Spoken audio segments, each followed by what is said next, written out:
সকাল সবাইকে। বাইক কেনার পরে আর আসলে রিক্সা তেমন ওঠা হয় না।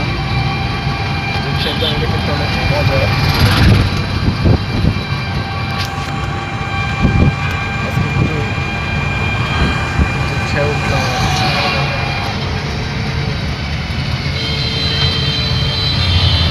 যদিও রিক্সা সেই আগের মজা নাই, এখন সব মোটর চালিত রিক্সা, যেটা এখন আমাদের শহরের থেকে গ্রামের সব জায়গায় একটা মরণ ফাঁদে পরিণত হয়েছে।